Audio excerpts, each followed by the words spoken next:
तो 1848 को एक फ्रेंच आर्टिस्ट फ्रेडरिक सोरियो ने एक सपना देखा। एक सपना एक ऐसी दुनिया का जहाँ एक देश और उस देश में रहते हुए लोग किसी गुलामी की जंजीरों में बंधे नहीं होंगे। और इसी सपने के साथ उसने ये पेंटिंग बनाया जिसका नाम था the pact between the nations. Frederick सोरियो का एक ऐसा सपना जहाँ दुनिया में जितने भी कंट्रीज थे वो डेमोक्रेटिक एंड सोशल रिपब्लिक होंगे, यानी कि किसी की गुलामी की जंजीरों में बंधे नहीं होंगे। And that symbol was represented by this painting.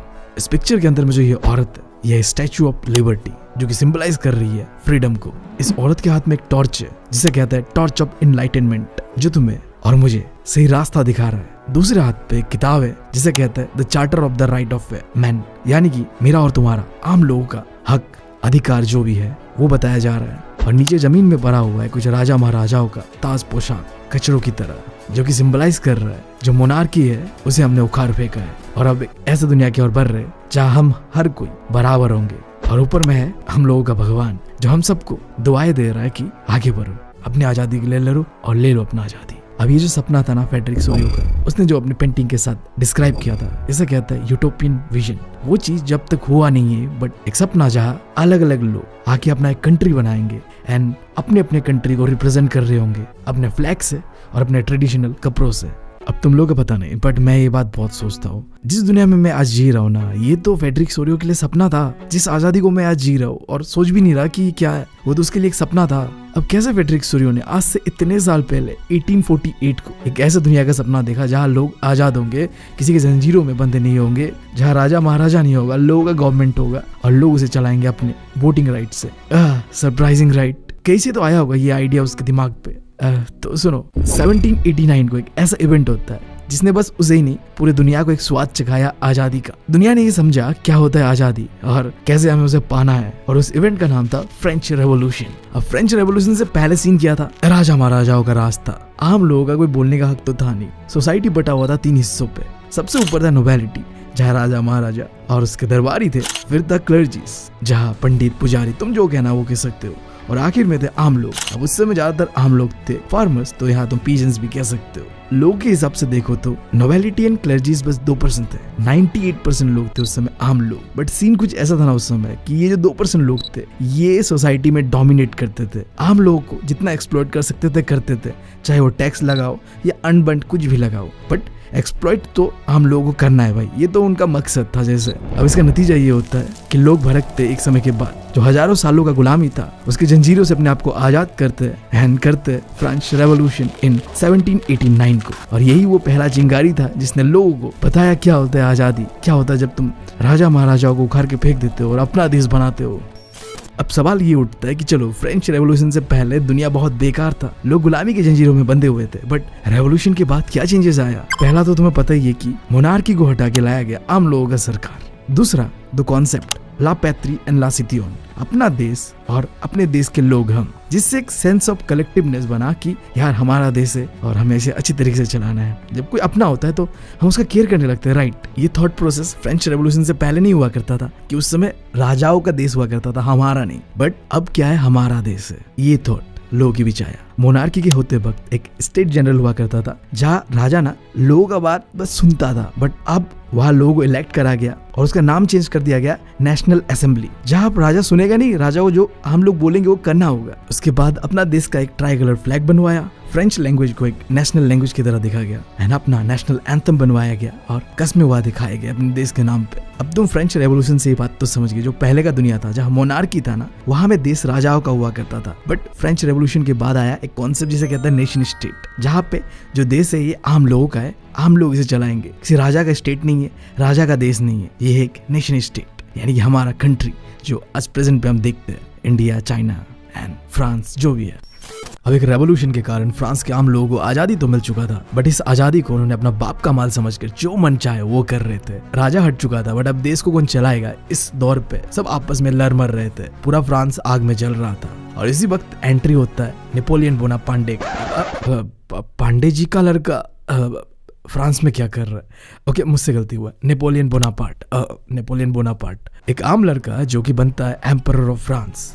ऐसे चेंजेस फ्रांस के अंदर पे उसने इम्पोज किया जिससे फ्रांस एक पावरफुल एम्पायर बन गया। पूरे यूरोप के अंदर पे फ्रांस का एक अलग ही दबदबा बन चुका था। अब वो कैसा चेंजेस नेपोलियन ने लाया था वो देखते हैं। जो भी चेंजेस नेपोलियन ने लाया था ना उसे कहता है सिविल कोड ऑफ 1804 या फिर नेपोलियनिक कोड, क्योंकि इसे नेपोलियन ने लाया था, राइट। पहला चीज ये था कि अब कानून के मामले पे हर कोई बराबर होगा। पहले क्या होता था, जो राजा के खास थे उन्हें स्पेशल प्रिविलेज मिलता था और आम लोगों को एक्सप्लॉइट किया जाता था, राइट। बट अब वो चीज हट चुका था। दूसरा, राइट टू प्रॉपर्टी जैसी चीजों को ध्यान दिया गया कि आम लोगों के पास हक है कि अपने पास अपना प्रॉपर्टी रहे, क्योंकि पहले क्या होता था, फ्यूडल लॉर्ड्स होते थे, उनके पास प्रॉपर्टीज होता था और लोग जाके उनके वहां काम करते थे। और इसी से अगला चेंज फ्यूडल सिस्टम को भी हटा दिया गया। देखो इंडिया में जमींदारी सिस्टम होता है ना, एग्जैक्ट वैसी था वहां पे, जहाँ पे एक फ्यूडल लॉर्ड होगा जिसके अंडर पे जाके जो किसान काम करेंगे एंड देन उसे पैसा मिलता था। बट एक्सप्लॉइट किया जाता था किसानों के साथ, जो भी काम करते थे वहां पे उन लोगों के साथ। तो ये सिस्टम को भी हटा दिया गया। एंड इसके बाद जो एडमिनिस्ट्रेटिव सिस्टम था कि कैसे देश को चलाना है नहीं चलाना है, इस चीज को भी नेपोलियन ने आसान कर दिया था। क्योंकि देखो नेपोलियन एक पढ़ा लिखा इंसान था, उसे पता था कि कैसे देश को चलाना है नहीं चलाना है। और जब तुम एक पढ़े लिखे आदमी को देश का दारोमदार संभाल देते हो तो वो सही तरीके से देश को संभालेगा, राइट। एंड आखिरी चीज, गिल्ड रिस्ट्रिक्शंस को हटा दिया गया। देखो गिल्ड क्या था कि एक ग्रुप ऑफ बिजनेसमैन थे, ट्रेडर्स थे, जो कि राजा के खास थे ना, बस उन्हें ही ट्रेड करने का अलाउ मिला हुआ था। बट नेपोलियन के आने के बाद ये चीज हटा दिया गया कि जिसको जो ट्रेड करना है आगे करो। अब ये सारे चेंजेस जो कि फ्रांस के अंदर पे नेपोलियन ने इम्पोज किया था ना यार, इससे सिर्फ फ्रांस के लोग ही इंप्रेस नहीं थे, पूरा यूरोप इंप्रेस था। नेपोलियन ने अपना आइडिया, जो भी उसका थॉट प्रोसेस था, पूरे यूरोप पे फैलाया, लोगों को वाकिफ करवाया कि भाई देखो आजादी ऐसा होता है और ऐसे जीना होता है जिंदगी। और ये चीज देखते हुए पूरे यूरोप के आम लोग नेपोलियन को वेलकम कर रहे थे कि हमारे देश पे आइए और हमें भी आजादी दिलाइए। मतलब नेपोलियन से जितना हो सका उतना उसने इस नेशन स्टेट का आइडिया को पूरे यूरोप के अंदर पे फैलाया और लोगों को भी बहुत पसंद आया ये चीज, नेपोलियन का रूल और नेशन स्टेट का आइडिया। बट एक दिक्कत था यार, हर कोई परफेक्ट नहीं होता, राइट। नेपोलियन के अंदर भी कुछ खामियां थी। कह सकते हो थोड़ा बहुत नेपोलियन सन की इंसान था। वो आम लोगों के लिए तो मसीहा था, बट उसके खिलाफ जो बोलता था ना उसको दिक्कत आता था। पॉलिटिकल फ्रीडम ना के बराबर था, कोई कुछ बोल नहीं सकता था नेपोलियन के खिलाफ। और क्योंकि नेपोलियन ने ये बात सोच लिया था कि अपने देश को मैं डेवलप करके रहूंगा, इस चक्कर में उसने टैक्सेस भी बहुत बढ़ा दिया था। क्योंकि तुम्हें पता है कि देश को चलाने के लिए क्या चाहिए, टैक्स। इसके बिना देश चलेगा नहीं। तीसरा चीज, सेंसरशिप इंपोज कर दिया। मतलब मेरे खिलाफ कोई कुछ बोल नहीं पाएगा, ना ही कोई न्यूज, ना ही कोई बातें अनबन, कुछ भी नहीं। और आखिरी, क्योंकि उस समय नेपोलियन यूरोपियन कंट्रीज को आजाद करने के लिए निकला हुआ था, हर किसी को आजादी का स्वाद चखाना चाहता था। इस चक्कर में वो यूरोप के जितने भी कंट्रीज था ना, सबके साथ वॉर पे लगा हुआ था और अपने लोगों को वो फोर्स कर रहा था कि आर्मी में भर्ती हो जाओ। अब अगर तुम नेपोलियन की इन चीजों को इग्नोर कर दो तो बाकी पूरा यूरोप नेपोलियन से बहुत मोटिवेटेड था, बहुत ही इंस्पायर्ड था। जो भी नेपोलियन ने आइडिया को प्रमोट किया था नेशन स्टेट का, यूरोप के आम लोग यही चाहते थे कि भाई हमें भी अपना नेशन स्टेट चाहिए, आजादी चाहिए। बट एक दिक्कत था, फ्रांस के अंदर पे नेशन स्टेट बन पाया क्योंकि फ्रांस के लोगों का लैंग्वेज सेम था, कल्चर सेम था, आइडेंटिटी सेम था। बट ये चीज रेस्ट ऑफ द यूरोप के साथ नहीं था। एग्जांपल के लिए तुम ले लो हैब्सबर्ग एम्पायर का, जहाँ के लोगों का कल्चर भी सेम नहीं था, लैंग्वेज भी सेम नहीं था और आइडेंटिटी भी सेम नहीं था, सब अलग अलग थे। अब सवाल ये उठता है कि जब पूरा यूरोप बटा हुआ है अलग अलग चीजों में, तो नेशनलिज्म यानी नेशन स्टेट का जो फीलिंग है वो कैसे आया उनके बीच, कैसे ये जो आज के देश थे वो बने। इसके लिए तुम्हें अगेन समझना पड़ेगा क्या था सोशल स्ट्रक्चर उस समय यूरोप का। यूरोपियन सोसाइटी बटा हुआ था अमीर और गरीबी में। अमीर लोग थे जिसे कहते हैं एरिस्टोक्रेसी, जो गरीब लोग थे मोस्टली पीजेंट्स थे। जैसे मैंने बताया कि एरिस्टोक्रेसी के पास पैसा बहुत था, पावर बहुत था, बट वो पॉपुलेशन के हिसाब से बहुत कम थे। और वही पे जो पीजेंट्स थे ना वो गरीब थे, पावर नहीं था सोसाइटी के अंदर पे उनका, बट पॉपुलेशन के हिसाब से वो बहुत ज्यादा थे। बट मैंने बताया कि ये फ्रांस नहीं था जहाँ पे कल्चर आइडेंटिटी सब सेम था कि आम लोग उठेंगे और अपना देश बनाने के लिए लड़ पड़ेंगे। पूरे यूरोप में ये सीन नहीं था। बट उस समय पूरे यूरोप के अंदर पे हो रहा था इंडस्ट्रियल रेवोल्यूशन। अब इस इंडस्ट्रियल रेवोल्यूशन ने एक नया सोसाइटी को जन्म दिया जिसे कहते हैं द न्यू मिडिल क्लास। ये ना ही अमीर लोग थे ना ही गरीब लोग थे, बट ये एजुकेटेड लोग थे, mostly businessman, industrialist and professors थे। अब ये ना नेपोलियन का जो आइडिया है नेशन स्टेट का, नेशनलिज्म का, उससे बहुत मोटिवेटेड थे, इंस्पायर्ड थे। बट इन्होंने एक चीज और जोड़ दिया इसके साथ, हमें एक नेशन स्टेट चाहिए बट वहां पे लिबर्टी भी चाहिए। लिबर्टी यानी कि आजादी। अब ये नेशन स्टेट यानी नेशनलिज्म और लिबर्टी से बना एक कॉन्सेप्ट जिसे कहता है लिबरल नेशनलिज्म। तो अब आगे इस चैप्टर के अंदर में अगर कहीं भी तुमने देखा लिबरल नेशनलिज्म, इसका मतलब ये है मिडिल क्लास लोग जो नेपोलियन का आइडिया को सपोर्ट तो करते थे, बट हाँ उन्हें नेशन स्टेट के साथ साथ आजादी भी चाहिए था, जो कि नेपोलियन के आने के बाद थोड़ा बहुत आजादी तो नहीं था भाई, ठीक है, वो थोड़ा खड़ूस था। तो अब ये सवाल उठता है, चलो मिडिल क्लास लोगों ने एक नया थॉट प्रोसेस डेवलप किया जिसे कहता है लिबरल नेशनलिज्म। अब ये एग्जैक्टली क्या था, क्या चीज को लेकर लिबरल नेशनलिज्म स्टैंड कर रहा था। जितने भी लोग ये लिबरल नेशनलिज्म का आइडिया को फॉलो कर रहे थे ना, वो फ्रीडम ऑफ इंडिविजुअल, आम लोगों का जो हक है ना, उसको लेके बात कर रहे थे कि कानून के मामले पे हम सब एक होना चाहिए। किसी को कोई स्पेशल प्रिविलेज मिलना नहीं चाहिए, क्योंकि ये लोग ना वो लोग थे जो हमें मिडिल क्लास लोग। तुम अपना सोच के देखो, तुम्हें कोई आज तक स्पेशल ट्रीटमेंट मिला है? नहीं मिला है ना, नहीं मुझे मिला है। बट जो अमीर लोग होते हैं ना, उन्हें मिलता है यार, कहीं भी चला जाओ तुम स्पेशल ट्रीटमेंट मिलता है। बट आम लोग जो मिडिल क्लास लोग हैं भाई, उनके साथ ऐसा नहीं होता। और वो चाहते हैं कि एटलीस्ट हमारे साथ अगर स्पेशल ट्रीट ना हो तो बराबर ही तो चाहिए भाई, ना उनके साथ स्पेशल ट्रीटमेंट हो ना हमारे साथ हो। तो यही थॉट प्रोसेस था लिबरल नेशनलिज्म का। वो बात कर रहे थे पॉलिटिकल लिबरलिज्म का, वो बात कर रहे थे इकोनॉमिक लिबरलिज्म का। पॉलिटिकल लिबरलिज्म के अंदर में ये था कि पहला चीज तो एरिस्टोक्रेसी और उसका जो भी प्रिविलेजेस है इसे हटा दो। मैंने बताया तुम्हें कि एरिस्टोक्रेसी क्या है, जो राजा के खास लोग थे या अमीर लोग थे जिन्हें सोसाइटी के अंदर में स्पेशल प्रिविलेज मिलता है, वो हटा दो। एंड जो गवर्नमेंट बनेगा वो लोगों का गवर्नमेंट होगा, लोगों के द्वारा चुना जाएगा। फिर उन्होंने बात की इकोनॉमिक लिबर्टी का, जहां में फ्रीडम ऑफ मार्केट का बात किया कि भाई देखो, बिजनेस में ना गवर्नमेंट को मतलब इन्वॉल्व मत करो, हमारा बिजनेस है हम संभाल लेंगे। ये गवर्नमेंट जब उंगली करता है ना तो चीजें बिगड़ता है, अच्छा नहीं होता है। एंड दूसरा, टैक्सेस को हटा दो। एज ए मिडिल क्लास तुम क्या चाहते हो? टैक्सेस ना रहे, टैक्स कम से कम लगे, क्योंकि तुम्हें भी पता है, ये मुझे भी पता है कि इंडिया में भी सबसे ज्यादा टैक्स कौन देता है? एक मिडिल क्लास। तो तुम जब भी लिबरल नेशनलिज्म का बात आएगा ना, अपने तौर से सोच के देखो, तुम भी मिडिल क्लास हो, तुम्हारा जो थॉट प्रोसेस था उसका भी वही था। अब 1834 के कस्टम यूनियन बनाया गया जिसका नाम था ज़ुल्वरीन। ये कस्टम यूनियन वो जो इकोनॉमिक लिबर्टी का बात कर रहा था कि मार्केट फ्री होना चाहिए एंड टैक्सेस नहीं होना चाहिए, इसके ऊपर काम करता है, जिसका शुरुआत तो किया था प्रुशिया ने, एंड देन जो भी अदर जर्मन स्टेट्स थे उन्होंने भी ज्वाइन किया। पहला चीज तो इसने क्या किया, जो भी ट्रेड को लेके टैरिफ बैरियर्स लगा हुआ था ना, उसे हटा दिया। अब लोग आसानी से इधर उधर जाके अपना बिजनेस व्यापार कर सकते हैं। एंड सेकेंड, यूरोप के अंदर में उस समय लगभग अलग अलग 30 करेंसीज था, जिसे कमा कर 2 करेंसीज किया। एंड आखिरी चीज, बिजनेसेस को प्रमोट करने के लिए, पूरे यूरोप को एक साथ कनेक्ट करने के लिए रेलवे नेटवर्क्स को जोड़ा गया, क्योंकि तुम्हें पता है बिजनेस आसान हो जाता है जब रेलवे कनेक्टिविटी होता है, क्योंकि railway cheapest mode of transportation होता है। अब यहाँ तक तो जो लिबरल नेशनलिज्म का जो कहानी है वो अच्छा लग रहा है, बट यहाँ भी 2 खामियां था। इन लोगों ने औरतों का राइट्स के बारे में बिल्कुल बात नहीं किया, और साथ ही साथ इन लोगों ने ऐसे मेंस जिसके पास प्रॉपर्टीज नहीं था ना, उनके राइट्स के बारे में बात नहीं किया। खैर जो भी हो, ये जो लिबरल नेशनलिज्म का आइडिया था ये जोरों शोरों से प्रमोट हो रहा था, पूरा यूरोप में फैल रहा था। बट जिस इंसान ने नेशन स्टेट एंड नेशनलिज्म का आइडिया दिया था ना, नेपोलियन, अब उसके ऊपर खतरा मंडरा रहा था। फ्रांस के बाहर आसपास के जितने भी किंगडम्स थे ना, वो डर रहे थे कि जो चीज फ्रांस में हुआ है ना, वो हमारे किंगडम में भी होगा एक ना एक दिन, तो क्यों ना नेपोलियन को ही खत्म कर देते हैं। ना रहेगा बास, ना बचेगा बांसुरी। एक बैटल होता है जिसे कहते हैं बैटल ऑफ वाटरलू। एक तरफ था नेपोलियन और दूसरी तरफ था जितने भी किंगडम्स जहां मोनार्की था, England, Russia, Prussia and Austria. भयंकर लड़ाई होता है जहां हमारा नेपोलियन हार जाता है, और नेपोलियन के हारने पे सबसे बड़ा हाथ होता है उनके अपने ही लोग। फ्रांस के अंदर पे कुछ लोग ऐसे थे जो नहीं चाहते थे कि नेपोलियन राज करे, वो चाहते थे कि दोबारा मोनार्की वापस आए।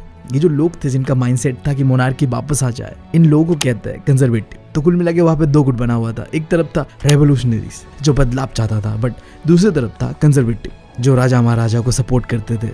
तो लड़ाई होता है कंजर्वेटिव वर्सेस रेवोल्यूशनरीज, जहाँ रेवोल्यूशनरी यानी कि नेपोलियन हार जाता है और कंजर्वेटिव जीत जाता है। अब इसके बाद दोबारा फ्रांस के अंदर में भी कंजर्वेटिव का पावर दबदबा आ जाता है, और यही शुरू होता है कंजर्वेटिज्म, यानी वो लोग वो आइडिया कि मोनार्की ही रहना चाहिए, बदलाव हमें नहीं चाहिए। और क्योंकि नेपोलियन हार चुका था, फ्रांस हार चुका था, तो इस चक्कर में फ्रांस से मजबूरन साइन करवाया जाता है ट्रीटी ऑफ वियना इन 1815 को। ड्यूक मैटरनिच, ऑस्ट्रिया का चांसलर, जिसने ये ट्रीटी ऑफ वियना को इंट्रोड्यूस करवाया एंड फ्रांस से साइन करवाया। इस ट्रीटी ऑफ वियना का मेन मकसद ये था कि जो भी चेंजेस नेपोलियन ने लाया था सुधारने के लिए फ्रांस को, वो सारे चीजें खत्म कर दिया जाए, जैसा फ्रांस पहले था मोनार्की उसे ही वापस लाया जाए। तो इस ट्रीटी ऑफ वियना के अंदर में सबसे पहला काम ये करा गया कि जो बर्बन डायनेस्टी था जिसे हटा दिया गया था फ्रांस रेवोल्यूशन के दौरान, उसे वापस लाया गया फ्रांस के अंदर पे। दूसरा चीज, नेपोलियन के अंडर पे जो भी फ्रांस ने आसपास का टेरिटरीज को कब्जा लिया था ना, उसे वापस छीन लिया गया, और ऐसा दोबारा ना हो कि कोई और नेपोलियन खड़ा हो जाए। फ्रांस का जो बाउंड्री था ना, वहाँ पे छोटे छोटे और स्टेट्स बना दिया गया कि और आगे फर्दर फ्रांस कभी एक्सपांड ना कर पाए। प्रुशिया को अपने वेस्टर्न फ्रंट पे कुछ नए टेरिटरीज दिया गया, ऑस्ट्रिया को नॉर्दर्न इटली का कंट्रोल दिया गया, और रशिया को थमा दिया गया पोलैंड। मतलब जिन जिन लोगों ने फ्रांस के खिलाफ लड़ा था ना, उन सबको कुछ ना कुछ मिला इस ट्रीटी ऑफ वियना के अंडर पे। नेपोलियन, जिसने ये बैटल ऑफ वाटरलू 1815 को हारा था, उसे पकड़ के किसी दूर के आइलैंड पे लेके जाके मरने के लिए छोड़ दिया गया, और अब पूरा फ्रांस का कंट्रोल आ चुका था कंजर्वेटिव लोगों के हाथ पे, वो लोग जो मोनार्की को सपोर्ट करते थे। और जैसे कंजर्वेटिव लोग पावर पे आते, पहला काम ये करते जो आजादी मांग रहे थे ना, रेवोल्यूशनरीज, जिसे तुम लिबरल नेशनलिज्म या फिर मिडिल क्लास लोग जो आजादी मांग रहे थे, उन लोगों को पकड़ पकड़ के मारा गया। वापस सब आते हैं ना, अगर तुम आज़ादी का डिमांड करोगे राजा महाराजा के टाइम पे तो तुम्हारे साथ क्या होगा, वही चीज़ जो अब इन रेवोल्यूशनरीज के साथ होने वाला था। अब इन्होंने अपने आप को बचाने के लिए अंडरग्राउंड कर लिया था, पर इन्होंने अपना लड़ाई खत्म नहीं किया था। जितने भी रेवोल्यूशनरीज यानी कि लिबरल नेशनलिज्म मिडिल क्लास लोग थे ना, वो छुप गए थे अंदर, पर उन्होंने अपना लड़ाई नहीं छोड़ा था। देखो उन्होंने बनाया था सीक्रेट सोसाइटी। अब सीक्रेट सोसाइटी क्या है, कैसे काम करता है, ऐसा देखो, जब तुम्हें सरकार कुछ चीज़ करने ना देना तो तुम छुप छुप के अपना एजेंडा को चलाते हो। तुम अपने आज़ादी के लिए, अपने हक के लिए बातें करते हो और लोग इकट्ठा करते हो, एंड देन जब सही मौका आता है तुम राजा के ऊपर टूट पड़ते हो। तो ऐसा ही सीक्रेट सोसाइटी ये लिबरल नेशनलिज्म वाले बना रहे थे, यानी कि रेवोल्यूशनरीज लोग बना रहे थे, जिनका मेन ऑब्जेक्टिव ये था कि मोनार्की को अपोज करो, ये ऑटोक्रेटिक रूल को जहाँ मन मर्जी चल रहा है इसे खत्म करो और हमें आज़ादी वापस करो। अब एक ऐसा रेवोल्यूशनरी जिसका नाम था गुसेपी मजीनी, जिसका जन्म होता है 1807 में गुएना के अंदर पे। ये एक इटालियन रेवोल्यूशनरी था जो कि बात करता था कि इटली को आज़ाद करो, यूनिफाइड करो, और इसी चक्कर में इसने दो सीक्रेट सोसाइटी बनाया। पहला यंग इटली मर्सिलिस पे एंड दूसरा यंग यूरोप। तो बिल्कुल हमारे रेवोल्यूशनरी गुसेपी मजीनी की तरह है, कई और ऐसे रेवोल्यूशनरीज थे जिन्होंने अलग अलग सीक्रेट सोसाइटी पूरे यूरोप के अंदर पे बनाया, और जो ये आज़ादी का चिंगारी है इसे जलाए रखा। और इसका रिजल्ट ये होता है कि एक समय ऐसा आता है जब आम लोग आगे आ रहा था और अपने आज़ादी के लिए लड़ना चाह रहा था, और इसी के साथ शुरुआत होता है द एज ऑफ रेवोल्यूशन 1830 से 1848 तक का समय। अब देखो यूरोप के अंदर पे कुछ भी होता है ना, तो सबसे पहले शुरुआत होता है फ्रांस के अंदर पे। ड्यूक मेटरनिच जो कि ऑस्ट्रिया का चांसलर था, उसने एक बात कहा था फ्रांस के बारे में कि जब फ्रांस छिकता है ना तो सर्दी पूरे यूरोप को लग जाता है। भाई देख रहे हो इतना इम्पैक्ट है फ्रांस का पूरे यूरोप के अंदर पे। तो अब इस एज ऑफ रेवोल्यूशन का शुरुआत होता है फ्रांस के अंदर 1830 को, जुलाई रेवोल्यूशन के नाम से। 1830 को फ्रांस के आम लोग भड़क जाते हैं, जो भी सिचुएशन था वहाँ पे मोनार्की का, और बर्बन डायनेस्टी को उखाड़ के फेंक देते हैं। एंड फ्रांस के अंदर पे आता है कॉन्स्टिट्यूशनल मोनार्की, जहाँ पे अब क्या होगा, हेड ऑफ द स्टेट अपने मन मर्जी से कुछ नहीं करेगा। कॉन्स्टिट्यूशन के अंदर पे जो कानून बनाया जाएगा उसके हिसाब से राजा देश को चलाएगा, और इस नए कॉन्स्टिट्यूशनल मोनार्की का हेड बनाया जाता है लुइस फिलिप को। अब मैंने जैसे बताया था तुम्हें कि कुछ भी होता है तो फ्रांस के अंदर पे होता है और वो फिर फैलता है पूरे यूरोप के अंदर पे। अब ये जो जुलाई रेवोल्यूशन हुआ था फ्रांस के अंदर पे, इससे मोटिवेटेड होकर फिर बेल्जियम में लोगों ने बेल्जियम की आजादी का डिमांड किया किंगडम ऑफ नेदरलैंड से। हाँ, ये किंगडम ऑफ ग्रेट ब्रिटेन नहीं है, मैंने भी पहले ये सोचा था जब मैं अपना प्री वोट्स दे रहा था, बट तुम लोग ये गलती मत करना। किंगडम ऑफ नेदरलैंड से बेल्जियम आजादी का डिमांड करता है, उसे भी मिल जाता है आजादी। फिर ये जो चिंगारी है रेवोल्यूशन का, वो फैलता है जाके ग्रीस पे, द ग्रीक रेवोल्यूशन के नाम से। सो ग्रीस 15th सेंचुरी से ऑटोमन एम्पायर के अंडर पे था। देखो सीन क्या था कि ग्रीस एक क्रिश्चियन कंट्री है, जबकि ऑटोमन एम्पायर जो कि ग्रीस को रूल कर रहा था उस समय, वो था एक मुस्लिम कंट्री। तो ग्रीस के आम लोगों को कई सालों का गुलामी झेलना पड़ा ऑटोमन एम्पायर का। बट 1821 को आखिर फाइनली इंडिपेंडेंट का मांग उठा, लोग घर से बाहर निकले, स्ट्रगल कर रहे थे अपने आजादी के लिए, एंड उनको आजादी मिलता है 1832 को। ट्रीटी ऑफ कॉन्स्टेंटिनोपल साइन किया जाता है जब ऑटोमन एम्पायर कमजोर हो जाता है। यूरोपियन पावर्स और ग्रीस के आम लोगों की मदद से ऑटोमन एम्पायर से ग्रीस को आजाद कर दिया जाता है, एंड ग्रीस बन जाता है एक इंडिपेंडेंट कंट्री। अब इसके बाद एक ऐसा रेवोल्यूशन जो इन तीनों से थोड़ा अलग था, रोमांटिसिज्म। यहाँ में आम लोग घर से बाहर निकल के राजा के खिलाफ लड़ने नहीं चले गए थे, ये कुछ अलग तरीके का मूवमेंट था, ऐसे एक कल्चरल मूवमेंट कह सकते हो, जो लोगों के बीच एक देशभक्ति की भावना को जगा रहा था। मेनली जो romantic artist, poet and musician थे, ये लोग इस मूवमेंट को लीड कर रहे थे, और इन लोगों का मानना ये था ना कि तुम जो ये नेशनलिज्म का भावना है ना लोगों के बीच, ये जंग लड़के या किसी के टेरिटरीज को कब्जा करके नहीं करते, तुम ना आर्ट, कल्चर, म्यूजिक से भी लोगों के बीच एक जो नेशनलिज्म का फीलिंग है, एक्सप्रेशन है, ये ला सकते हो। मेनली यहाँ पे एक एग्जाम्पल दिया गया किताब के अंदर पे पोलैंड का। तो पोलैंड ना उस समय अलग अलग किंगडम के द्वारा रूल किया जाता था, जैसे कि रशिया, प्रुशिया एंड ऑस्ट्रिया। कई साल पोलैंड के आम लोगों ने अलग अलग किंगडम के अंदर पे अलग अलग तरीके से गुलामी झेला, बट एट लास्ट जो उनका लैंग्वेज था, पोलिश लैंग्वेज एंड म्यूजिक, उसने उनको एक रीजन दिया कि हमें यूनाइट होना है, अपना जो पोलिश कल्चर है उसे बचाने के लिए हमें लड़ना पड़ेगा, अपने देश को आजाद करना पड़ेगा, एंड लड़ते। अब अगला hunger, hardship and popular revolt. देखो 1830 का जो समय था ना यूरोप के अंदर पे, वो बहुत ही बुरा समय था। क्यों बुरा था? क्योंकि पॉपुलेशन बढ़ रहा था, लोगों के पास काम नहीं था, रोजगार नहीं था, अनएम्प्लॉयड थे, शहरों में ओवर क्राउड था, स्लम बन चुका था, खाने पीने की चीजों का दाम बढ़ रहा था, और खाने पीने की चीज जो थे वो शॉर्टेज भी था। यही कारण था कि जुलाई रेवोल्यूशन होता है 1830 को, जो कि आगे हमने देखा भी था, जिसके वजह से बर्बन डायनेस्टी को हटा के फेंक दिया जाता है, कॉन्स्टिट्यूशनल मोनार्की लाया जाता है, जहाँ लुइस फिलिप हेड बनता है। बट चीजें ना इसके बाद भी नहीं सुधरता है, तो फिर अब अगेन एक रिवोल्ट होता है 1848 को, और इस बार लुइस फिलिप को अपना देश छोड़ के भागना होता है, और फाइनली फ्रांस क्या बन जाता है, एक रिपब्लिक बन जाता है। यानी कि पूरी तरीके से इस बार मोनार्की को हटा दिया गया, क्योंकि मोनार्की चाहे तुम बदलाव कर लो, कुछ भी कर लो, ये सुधर नहीं रहा था। तो लोग गुस्सा थे, और लोगों का गुस्सा लुइस फिलिप के ऊपर आया, और लुइस फिलिप को अपना ही देश छोड़ के भागना पड़ा, एंड फाइनली फ्रांस बनता है फुल रिपब्लिक। यानी कि अब लोग रूल करेंगे, जो हेड ऑफ द स्टेट होगा। इससे पहले मोनार्की था, अब जो हम लोग चुनेंगे वही होगा हेड ऑफ द स्टेट। अब जैसे फ्रांस बनता है एक रिपब्लिक, दो चेंजेस फ्रांस के अंदर पे इंट्रोड्यूस किया जाता है। पहला, जितने भी मेंस थे ना 21 के ऊपर वाले, उन सबको वोटिंग राइट दिया जाता है। एंड क्योंकि उस समय इकोनॉमिकली बहुत फ्रांस बुरे कंडीशन पे था, तो हर किसी को राइट टू वर्क जो है वो गारंटी किया जाता है कि भाई काम तो मिलेगा तुम सबको। अब इसके बाद रेवोल्यूशन ऑफ द लिबरल्स, ये जो चीज हुआ था ना 1848 को, कि लुइस फिलिप को हटा के पूरी तरीके से फ्रांस बन जाता है एक रिपब्लिक। ये चीज देख के पूरा यूरोप ऐसा कुछ चाहता था अपने कंट्रीज पे भी। तो उसी साल 1848 को जितने भी यूरोप के अलग अलग लोग थे ना, आम लोग, मेनली यहाँ पे क्या थे, लिबरल नेशनलिस्ट जो थे, मिडिल क्लास लोग, वो लोगों ने सीरीज ऑफ रेवोल्यूशन पूरे यूरोप के अंदर पे स्टार्ट किया। इन लिबरल मिडिल क्लास लोगों का डिमांड ये था कि हमें एक नेशन स्टेट चाहिए जो कि बेस होगा पार्लियामेंट्री प्रिंसिपल्स पे, एक कॉन्स्टिट्यूशन होगा जहां अगर राजा होता भी है तो उसके हिसाब से चलेगा, और दूसरा फ्रीडम ऑफ प्रेस, जो न्यूज आर्टिकल्स कुछ भी वो छापने का हक होना चाहिए, एंड फ्रीडम ऑफ एसोसिएशन, यानी कि जो ऑर्गेनाइजेशन ग्रुप इकट्ठा करना है कि कुछ भी होता है तो उसके खिलाफ प्रोटेस्ट करेंगे, जो कि राजा के समय पे, मोनार्की के समय पे अलाउ नहीं था कि राजा के खिलाफ तुम कुछ कर नहीं सकते, कुछ बोल नहीं सकते, प्रोटेस्ट नहीं कर सकते, ये सारी चीजें नहीं होगा। अब हमें चलना एक ऐसे देश बना के जहाँ पार्लियामेंट्री प्रिंसिपल चलेगा, जो कि मैंने अभी बताया था, ये 3 चीजें वो होगा। अब उसी साल ये फ्रांस का चीजों से मोटिवेटेड होके एक जर्मन रीजन है जहाँ आम लोग, मेनली लिबरल मिडिल क्लास लोग इकट्ठा होते हैं सिटी ऑफ फ्रैंकफर्ट पे, आते इस चर्च के अंदर, जिसका नाम था चर्च ऑफ सेंट पॉल, या फिर तुम कह सकते हो फ्रैंकफर्ट पार्लियामेंट। 83 मेंबर्स को इलेक्ट किया जाता है एंड एक नेशनल असेंबली बनाया जाता है, एक कॉन्स्टिट्यूशन ड्राफ्ट किया जाता है और लेके जाके राजा के पास दिया जाता है कि देखो हमारा ये डिमांड है, एक कॉन्स्टिट्यूशन होगा और इसके हिसाब से तुम्हें चलना पड़ेगा। तो उस समय जर्मन रीजन को कंट्रोल कर रहा था किंग ऑफ प्रशिया। अब प्रशिया के किंग ने इन लोगों का जो डिमांड है उसे ऐसे रिजेक्ट किया ना, जैसे मेरा बाप मेरे जो डिमांड्स को रिजेक्ट करता है कि भाई तुम्हारा अपना कोई थॉट्स एंड ओपिनियन तो हो ही नहीं सकता, हम बाप है तुम्हारे, हम जो बोलेंगे तुम्हें वही मानना होगा, मतलब हमारे प्रोडक्ट हो तुम, तो जैसे बोल रहे हो वैसे करो। तो आर्मी भिजवाया गया और इस फ्रैंकफर्ट पार्लियामेंट को बंद करवा दिया गया। जो भी इन लोगों का चुतियापा चल रहा था, इन सब को बंद करवा दिया गया कि भाई फालतू चीजें मत करो, दिमाग खराब हो रहा है, एंड ये जो भी मूवमेंट था ये खत्म कर दिया गया।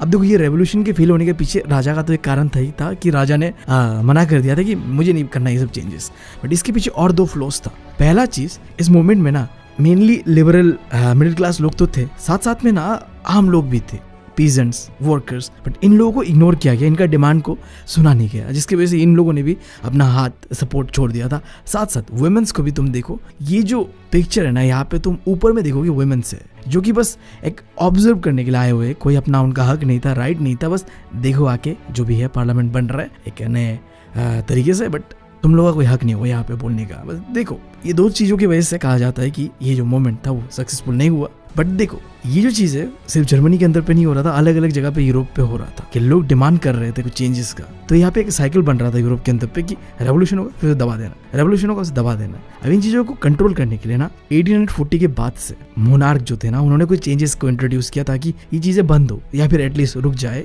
पहला चीज, जो सर्वडम या फिर बाउंड लेबर था ना, इसे हटा दिया गया जो कि पहले से चलते आ रहा था। एंड दूसरा चीज, हंगेरियंस को ऑटोनॉमी दिया गया हैब्सबर्ग एम्पायर से।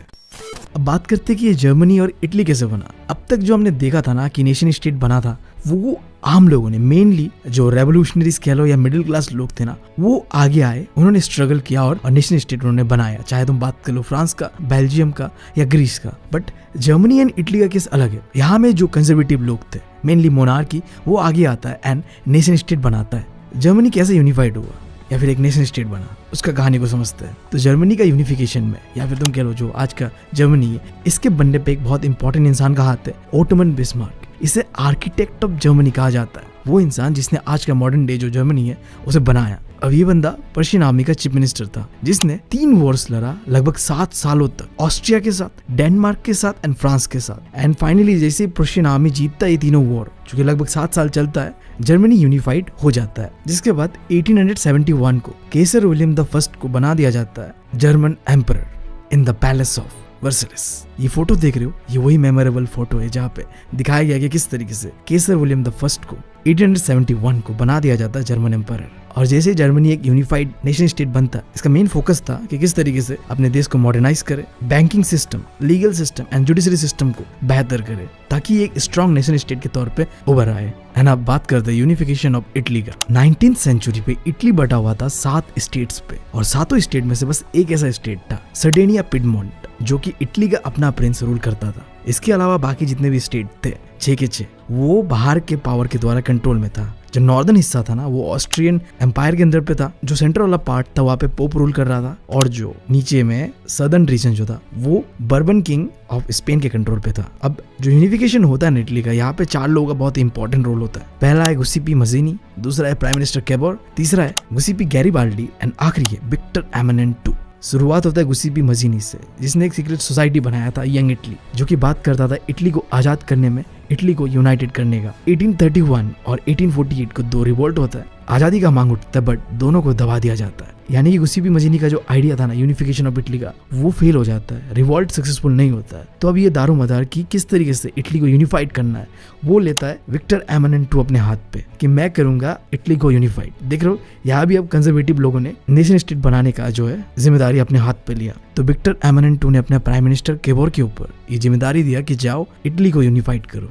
अब अगर तुम्हें प्राइम मिनिस्टर केबोर के बारे में एक चीज नहीं पता तो जान लो, प्राइम मिनिस्टर केबोर ना इटालियन से ज्यादा फ्रांस अच्छा बोलता था, यानी कि फ्रांस के लोगों के साथ उसका अच्छा कनेक्शन था। तो उसने अपने अच्छा डिप्लोमेसी से फ्रांस का मदद लिया, जो कि उस समय फुल्ली रिपब्लिक स्टेट बन चुका था, एंड ऑस्ट्रियन एम्पायर को जो नॉर्दर्न इटली से भगा दिया। यानी कि तुम कह सकते हो प्राइम मिनिस्टर केबोर ने फ्रांस की मदद से नॉर्दर्न इटली को आजाद कर दिया था। अब आ जाओ सदर्न रीजन की और इटली का, जहाँ पे एक इंसान था गुसिपी गैरिबाल्डी, जिसने जो वहाँ के लोकल लोग थे उन्हें मोटिवेट किया आजादी के लिए, एंड जो इटालियन आर्मी था उसका सपोर्ट किया, एंड यहाँ का जो बर्बन किंग ऑफ स्पेन था ना उसे यहाँ से भगा दिया। तो कुल मिला के कह सकते हो गुसिपी गैरिबाल्डी की मदद से और इटालियन फोर्स की मदद से हमने सदर्न रीजन को भी आजाद कर दिया था। अब बचा था बस सेंट्रल रीजन, जो कि पोप रूल कर रहा था। अब पोप ने डर के मारे खुद ही सरेंडर कर दिया, एंड फाइनली इटली यूनिफाइड हो जाता है, और 1861 को विक्टर एमनेंट II को बना दिया जाता है किंग ऑफ यूनाइटेड इटली। अब किताब के अंदर एक बहुत ही फनी सा चीज दिया हुआ है यूनिफिकेशन ऑफ इटली के बारे में। हाँ ठीक है, इटली यूनिफाइड होता है, बट देखो आम लोगों का कंट्रीब्यूशन देखो। जब आम लोग विक्टर एमनेंट II को सपोर्ट कर रहे थे कि चलो बनाओ एक यूनाइटेड इटली, ये वो जो भी था, उन्हें पता ही नहीं था कि इटली क्या होता है, देश आज़ादी क्या होता है, कुछ होता है। वो लोग बहुत इलिटरेट थे उस समय, ठीक है, इटली के आम लोग। उन्हें ये लग रहा था कि विक्टर एमनेंट II के पत्नी को कोई उठा के लेके चला गया, तो हम बस उसे बचाने के लिए राजा का मदद कर रहे हैं, and that's good idea, okay bro, cool सही है। राजा की बीवी के लिए लड़ रहे थे और पता चला देसी बन गया। अब बात करते हैं कि ब्रिटेन कैसे बना। कहते हैं कि ना ब्रिटेन बहुत अजीब तरीके से बना था। यहाँ कोई आम लोगों का रेवोल्यूशन नहीं हुआ था जैसे कि पूरे यूरोप में हुआ था। इनफैक्ट 18th सेंचुरी से पहले तक तो ब्रिटेन नाम का कोई नेशन एग्जिस्ट तक नहीं करता था। ये जो रीजन था ना वो अलग अलग एथनिक ग्रुप पे डिवाइडेड था। इंग्लैंड के अंदर पे इंग्लिश लोग थे, वेल्स के अंदर पे वेलिश लोग थे, स्कॉटलैंड में स्कॉटिश लोग थे, एंड आयरलैंड में आयरिश लोग थे। सबका लैंग्वेज, कल्चर, एथनिसिटी सब अलग अलग था। बट आगे जाके क्या होता है ना, इंग्लैंड धीरे धीरे पावरफुल होता है एंड वेल्थ गेन करता है। जैसे कि तुम्हें पता ही है कि वो एक महान कॉलोनाइजर था। 1688 को मोनार्की से पावर आता है इंग्लिश पार्लियामेंट के पास, जिसके बाद एक एक्ट ऑफ यूनियन पास किया जाता है 1707 को, जिसके अंडर पे स्कॉटलैंड को मर्ज कर दिया जाता है इंग्लैंड के साथ और बनता है यूनाइटेड किंगडम। और यही चीज दोबारा दोहराया जाता है 1801 को, जहाँ पे आयरलैंड के अंदर पे डिवाइड एंड रूल चलता है रिलीजन के नाम पे, और आयरलैंड का एक छोटा सा हिस्सा जिसे नॉर्दर्न आयरलैंड के नाम से जानते हैं आज हम, इसे अपने साथ मिलाकर बनता है द ग्रेट ब्रिटेन। अब एक चीज तो कंफर्म हो गया था कि ये जो अंग्रेज लोग थे ना, इन्हें डिवाइड एंड रूल करना बहुत ही अच्छा लगता था। इन्होंने धर्म के नाम पे अपना जगह भी बनाया एंड हमारे देश को भी तोड़ के गए। खैर जो भी हो, आगे बढ़ते। आखिरी 2 टॉपिक। पहला है विजुअलाइजिंग द नेशन। अब नेशन स्टेट बना लिया था, यानी कि एक देश बना था। अब देश को कैसे हम देखेंगे, कैसे विजुअलाइज करेंगे। अब जैसे हमारा इंडिया है, हम इसे विजुअलाइज करते हैं एक फीमेल फिगर भारत माता के नाम से, राइट। अब इसे टेक्निकल टर्म पे कहते हैं एलेगरीज। अब फ्रांस का जो एलेगरी था ना, इसे कहते हैं मेरियाना, एंड जर्मनी का एलेगरी को कहते हैं जर्मेनिया। इसके ऊपर कई सारे डिटेल्स है ये पिक्चर के ऊपर, जिसके ऊपर हो सके तो मैं पिक्चर बेस्ड क्वेश्चंस लाऊंगा, तब दिखा दूंगा। आखिरी टॉपिक देखते हैं, नेशनलिज्म एंड इम्पेरियलिज्म। अब देखो जैसे जैसे 19th सेंचुरी खत्म होते जा रहा था ना, ये जो नेशनलिज्म का आइडिया था ना, अब वो कन्वर्ट हो रहा था इम्पेरियलिज्म में। इम्पेरियलिज्म का क्या मतलब है, अगर नहीं पता तो बता दो। जब एक कंट्री कोशिश करता है कि अपना पावर को बढ़ाए और दूसरों का टेरिटरी को कब्जा करे और उसे अपना कॉलोनी बनाए। जैसे अंग्रेजों ने 7 समुंदर पार से आके हमें अपना कॉलोनी बनाया था, गुलाम बनाया था। That is the best example of imperialism. अब ऐसा ही एक केस हमें इस किताब के अंदर पे देखना है, बाल्कन स्टेट्स का। 19th सेंचुरी से पहले का जो बाल्कन रीजन था ना, ये ऑटोमन एम्पायर के अंदर पे था। बट जैसे ही 19th सेंचुरी पे ऑटोमन एम्पायर कमजोर होता है, बाल्कन स्टेट्स को अपना ऑटोनॉमी मिलता है। बट ये सारे बाल्कन स्टेट ना इतना चूतिए थे। आज़ादी लेने के बाद अब ये आपस में लड़ रहे थे, अपना बाउंड्रीज को लेके बढ़ना चाहते थे, फैलना चाहते थे, यानी कि जो एम्पेरियलिज्म का जो आइडिया था इनके सर पे चढ़ गया था। और जब ये कॉन्फ्लिक्ट पे उंगली करता है बड़े बड़े European powers like Britain, France, Russia, तो इसी से शुरुआत होता है फर्स्ट वर्ल्ड वॉर का। एंड तुम्हें पता है ये फर्स्ट वर्ल्ड वॉर के बाद दुनिया का नतीजा क्या होता है। तो यही था इस चैप्टर का अंत। हमने जान लिया कि कैसे यूरोप के अंदर पे नेशनलिज्म का भावना जगा। शुरुआत किया था हमने फ्रांस रेवोल्यूशन से, कैसे पहला स्टेट फ्रांस बनता है एक नेशन स्टेट, एंड आखिर में हमने देखा बाल्कन स्टेट को और ग्रेट ब्रिटेन का बारे में भी जाना। आई होप तुम लोगों को पसंद आया होगा ये वीडियो। अगर पसंद आया तो चैनल को सब्सक्राइब कर लो। वीडियो बनाते बनाते भाई साहब ढंग चल जा रहा है, सही मैं बता रहा हूँ। चैनल को सब्सक्राइब कर लो, वीडियो को लाइक कर दो, और हो सके तो अपने दोस्तों के साथ ये वीडियो शेयर कर दो, क्योंकि तुम लोगों का सपोर्ट का मुझे बहुत ज़्यादा ज़रूरत है। इसी के साथ मैं लेता हूँ तुम लोगों से अलविदा। Thank you, love you all. और हाँ, एक चीज़ मैं बताना भूल गया, अगर तुम्हें फनी कंटेंट देखना पसंद है तो मेरा एक चैनल है द सिबलिंग्स के नाम से, हो सके तो उसे भी सब्सक्राइब कर लेना।